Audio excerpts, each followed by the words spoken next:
sa tingin ko dismayado yung mga kababayan natin dahil may mga lugar na binabaha. So, hindi lang yung flood control naman ang dapat tignan kung paano paggastos. Dapat talaga yung kabuuan ng pera ng gobyerno ang tignan kung paano ginagastos. Ang nakikita namin minsan pag nagde-deliberate po ng budget, tinatanong, tama po kayo, tinatanong, paano nyo ginasta yung Mm, utilization ninyo? Bakit kayo mm, hihingi ng mas malaki, mabaga ngayong mm, utilization ninyo? mm. Minsan nga, napapagalitan ng mga congressman na nagde-deliberate ang mga ahensya, ang mga opisyal. Tama Pero po kayo, sino po tama ang kayo doon. gumagawa sa budget ng Kamara po, congressman? Hindi, sa tingin ko ang gumawa niyan is yung Committee on Accounts, no? Kasi sila po yung in charge sa budget ng House. So dapat ipresenta nila yon sa budget briefing at ipaliwanag nila. Hindi pa pwedeng exempted sa prosesong yun. Hindi man pa pwedeng porket pinayagan niya na napakatagal na panahon, ituloy pa rin sa kasalukuyang panahon, di ba? Lalong-lalo na nakita niyo naman na um, sa tingin ko dismayado yung mga kababayan natin dahil may mga lugar na binabaha. So, hindi lang yung flood control naman ang dapat tignan kung paano paggastos. Dapat talaga yung kabuuan ng pera ng gobyerno ang tignan kung paano ginagastos. Opo. Gaano po kadelikado, congressman, kung masasanay na ganito po ang magiging kalakaran? Nabanggit nyo pa din pala kanina na parang mas mataas pa ba or halos magkasing laki lang ng budget ng DOST ang sa House of Opo, ito po, Representatives? na sa akin. Ang budget po ng DOST nung, tignan nyo to ha, ang net ng DOST is 30 billion 9,056,000. Yan ang net niya ha. Ang net ng House of Representatives is 17,202,099,000. Makita niyo yan. Ang GAA ng DOST is 31,743,918. Ibig sabihin, nadagdagan sila ng 1 billion plus lang. Yung House of Representatives, yung 17 billion, naging 27 billion. So, ibig sabihin, nadagdagan kami ng 10 billion. Opo. So, tapos Sa yung last year po DOST, yan, di ba? sa last year po yan or ngayong 2026 po. 2026. Opo, opo. Opo, opo. Opo. So, paano nangyari yun? Di ba? Amazing. Opo, opo. Yung kasi meron pang nag-point of order kanina. So, out of order po kayo kanina, Congressman, sa Hindi, tingin hindi. nila. Hindi naman. Hindi kasi sabi ko sa kanila, sige nga, mag-rule kayo. Ang ginawa nila, instead na mag-rule kung out of order ako, nag-withdraw ng motion si Deputy Speaker Tony Pet Albano. Sabi ko nga sa kanya, wag niyo ipa-withdraw. Ipa-rule natin yung chair kasi paano naman magiging out of order yung tanong ko na tungkol sa paglagay ng pagiging transparent doon sa budget. So instead na mag-rule, sila mismo pinakiusapan nila na i-withdraw na lang ni Deputy Speaker Tony Pet Albano yung kanyang motion na mag-point of order. Kasi sabi ko, pag nag-point of order, dapat mag-decide yung chair kung out of order ako at dapat sabihin niya kung anong rule ang binayolate ko. Siguradong walang masasabing rule na binayolate ko doon. Ano naman rules ang binayolate ko doon? Opo. Laman po ng social media ang mga puna ng taong bayan po sa mga pangyayari ngayon sa ating bansa, lalo na sa issue ng mga pagbaha at naiisip agad nila yung flood control at naiisip agad nila yung tawag nito, ang corruption po, congressman. Tapos mababasa nila na ganito yung budget natin for 2027. Alam mo naman, kahit na isang numero lang na mapalit dyan, halimbawa, last or this year, 6.7, biglang sipa sa 7.2 trillion, hindi mo maiwasan yung agam-agam dyan.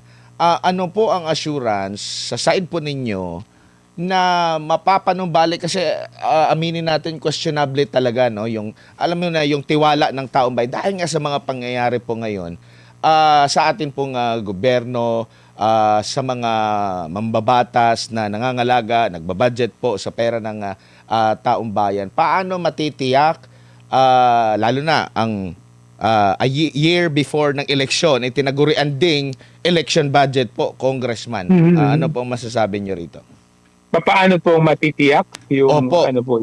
Yung kumpiyansa na tama ang paggastos nito at hindi na mauulit yung na-question sa Korte Suprema na mga budget po ng atin pong bansa sa nakalipas na mga taon po, Congressman.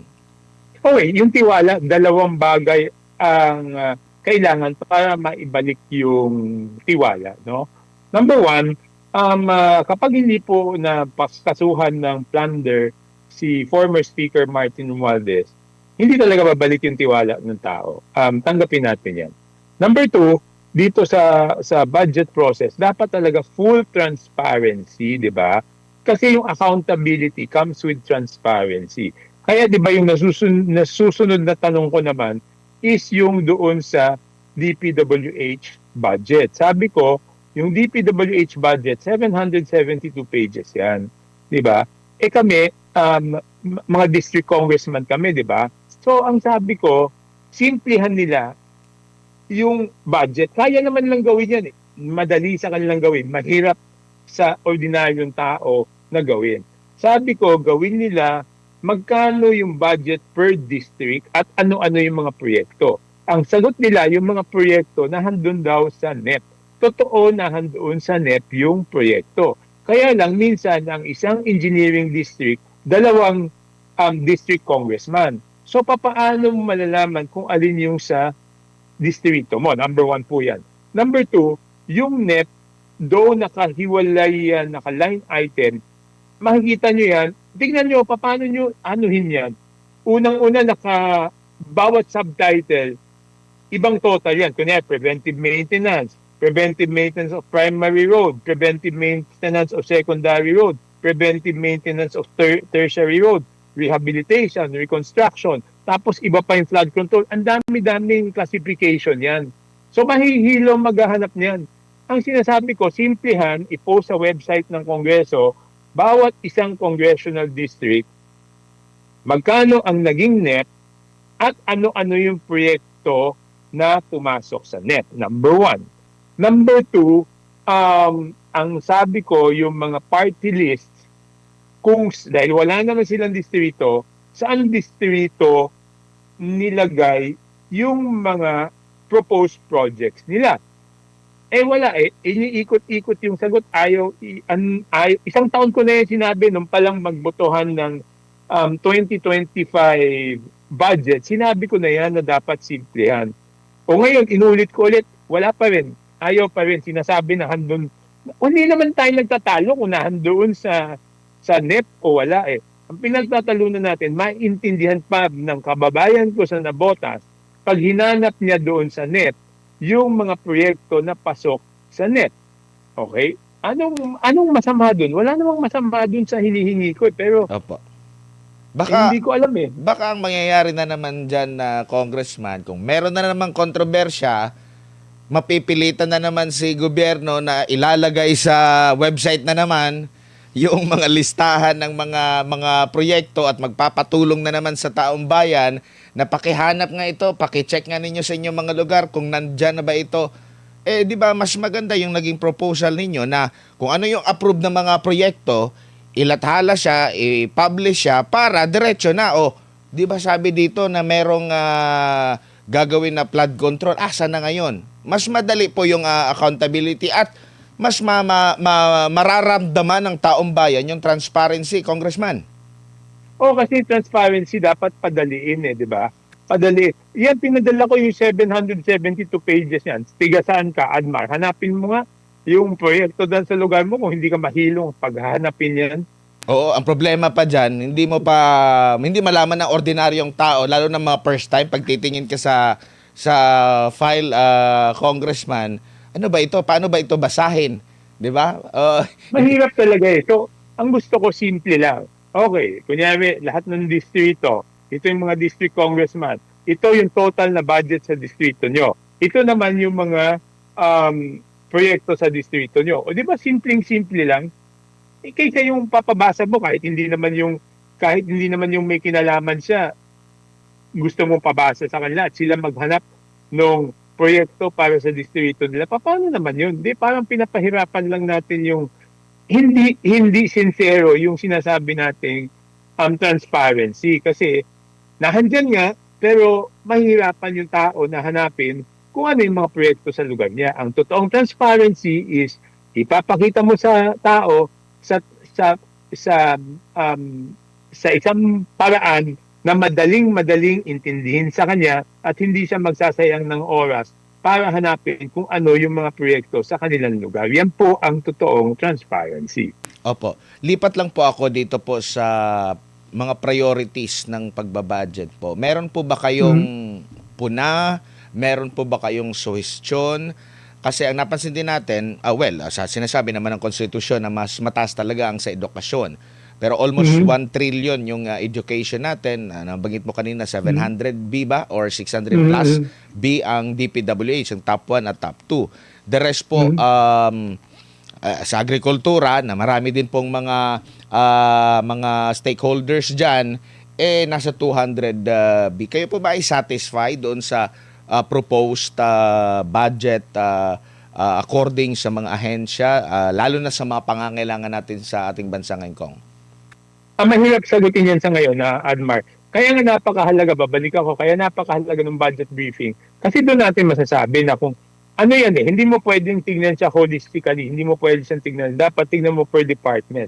Itong department na to, last year nagpresenta sila ng kanilang mga programa at humingi sila ng budget sa House of Representatives.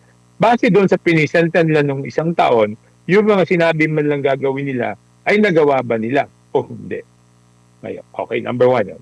Number 2, may pangangailangan silang budget ulit ngayong taon na to. Kung hindi niya nagawa yung isang taon, paano tayo makakasigurado na magagawa niya yan for the next year, no? So yun po kaya nga napakahalaga niya. So per department natin titignan kung tama ba yung budget or hindi, no? Yun yung akin. Kaya papakinggan natin yung mga budget briefings at doon natin makikita kung ano ba talaga ang mga performance ng bawat departamento at yung mga plano ng bawat departamento sa darating na taon.